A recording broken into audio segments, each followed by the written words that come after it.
मेरठ का एक खौफनाक हत्याकांड, प्यार, धोखा और अंधविश्वास की सच्ची कहानी। मेरठ उत्तर प्रदेश में 2025 में हुआ एक ऐसा हत्याकांड जिसने पूरे भारत को हिला कर रख दिया।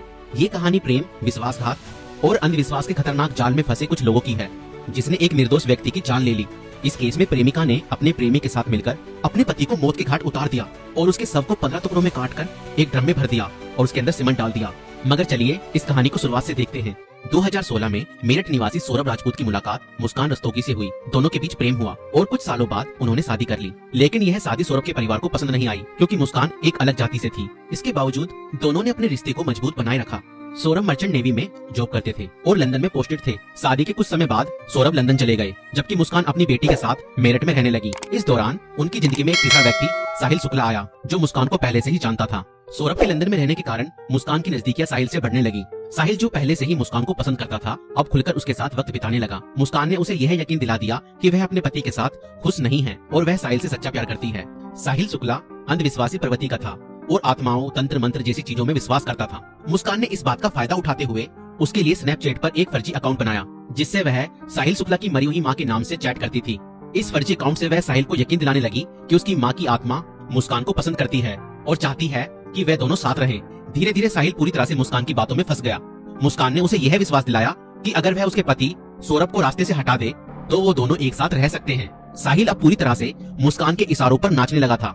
मुस्कान और साहिल ने मिलकर सौरभ को मारने की साजिश रची। 4 मार्च 2025 को जब सौरभ लंदन से मेरठ अपनी पत्नी और बेटी से मिलने आया, तब मुस्कान ने सौरभ की फेवरेट सब्जी कोफ्तों में बेहोशी की दवाई मिलाकर खिला दी।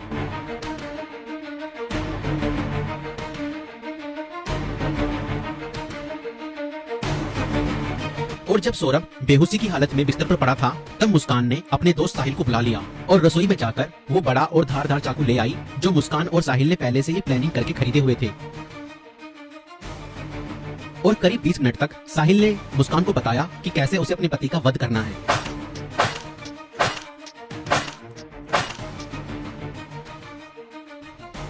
और फिर उसके बाद मुस्कान और साहिल ने सोते हुए सौरभ पर हमला किया और उसके हृदय पर 3 बार वार किए।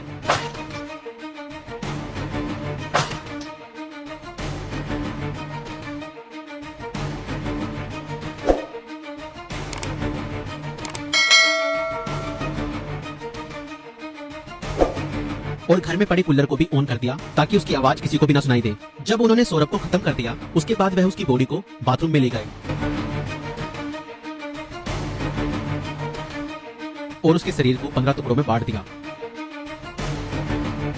सौरभ को खत्म करने के बाद उन्हें इस बात की चिंता हुई कि अगर सब बरामद हो गया तो पुलिस उन तक जरूर पहुंच जाएगी। इसलिए उन्होंने सबको ठिकाने लगाने की योजना बनाई और मुस्कान बाजार जाकर एक प्लास्टिक का ड्रम खरीद लाई। और मुस्कान और साहिल ने सौरभ के शव के टुकड़ों को उस प्लास्टिक ड्रम में डाल दिया और ऊपर से सीमेंट भी डाल दिया ताकि उसकी बॉडी की स्मेल बाहर न जाए। और उसके बाद उन्होंने उस ड्रम को घर के एक कोने में रख दिया। इसके बाद मुस्कान और साहिल ने सौरभ के मोबाइल फोन से उसके सोशल मीडिया अकाउंट को एक्टिव रखा। उन्होंने सौरभ के अकाउंट से हिमाचल प्रदेश की शिमला की तस्वीरें और स्टोरीज पोस्ट की ताकि लोगों को लगे कि वह घूमने गया है। उन्होंने उसकी फैमिली और दोस्तों को यह यकीन दिलाने की कोशिश की कि सौरभ जिंदा है और बाहर यात्रा कर रहा है। इस दौरान मुस्कान और साहिल खुद भी शिमला घूमने चले गए ताकि अगर कोई लोकेशन ट्रैक करे तो किसी को शक न हो। लेकिन किसी भी अपराधी की तरह वे भी ज्यादा समय तक बच नहीं पाए। सौरभ के परिवार ने जब उससे संपर्क करने की कोशिश की और कोई जवाब नहीं मिला तो उन्हें शक हुआ। परिवार ने मेरठ पुलिस में गुमशुदा की रिपोर्ट दर्ज कराई। और इसी बीच मुस्कान ने अपने माता पिता को बताया कि शायद सौरभ का मर्डर हुआ है और उसके घर वालों ने ही उसका मर्डर किया है। मगर मुस्कान के पिता ने कहा, नहीं बेटा, किसी के भी घर वाले कितना ही नाराज हो जाएं तो भी ऐसा कदम अपने बेटे के लिए नहीं उठा सकते।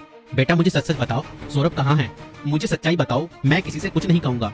और तब मुस्कान ने अपने पिता को बताया कि उसने और साहिल ने मिलकर सौरभ को खत्म कर दिया है।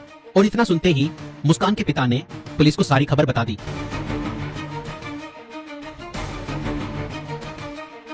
और पुलिस ने तुरंत मुस्कान और साहिल को गिरफ्तार किया और उस प्लास्टिक ड्रम को भी बरामद किया जिसमें सौरभ के शव के टुकड़े थे। उस प्लास्टिक ड्रम को काटा गया और सौरभ के शरीर के टुकड़ों को बरामद किया गया। इस खौफनाक हत्या मिस्ट्री का अंत पुलिस द्वारा हत्यारों की गिरफ्तारी के साथ हुआ।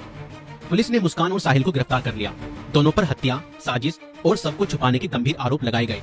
दोस्तों, यह घटना हमें यह सिखाती है कि अंधविश्वास का अंजाम बहुत बुरा और भयानक होता है। साहिल ने अपनी माँ की आत्मा के नाम पर बनाए गए एक फर्जी अकाउंट पर भरोसा किया और हत्या जैसा अपराध कर दिया। और गलत संबंध और रिश्तों का अंजाम बहुत बुरा ही होता है। मुस्कान ने अपने फायदे के लिए साहिल को मानसिक रूप से कंट्रोल किया और हत्या तक करवा दी। और कानून से कोई नहीं बच सकता, चाहे अपराध कितना भी चालाकी से किया जाए। पुलिस की जांच और सबूतों के आधार पर अपराधी पकड़े ही जाते हैं। इसलिए रिश्ते सोच समझ कर बनाएं और जीवन साथी चुनने से पहले सामने वाला मानसिक रूप से कैसा व्यक्ति है यह जानने की कोशिश करें। साथी चुनते समय सूरत पर नहीं, सीरत पर ध्यान दें। इस वीडियो को बनाने का उद्देश्य संसार में बढ़ रही बुराइयों से अवगत कराना है। दोस्तों, आपकी इस वीडियो को लेकर क्या राय है हमें कमेंट्स में जरूर बताएं और ऐसी और वीडियो देखने के लिए हमारे YouTube चैनल को सब्सक्राइब जरूर करें।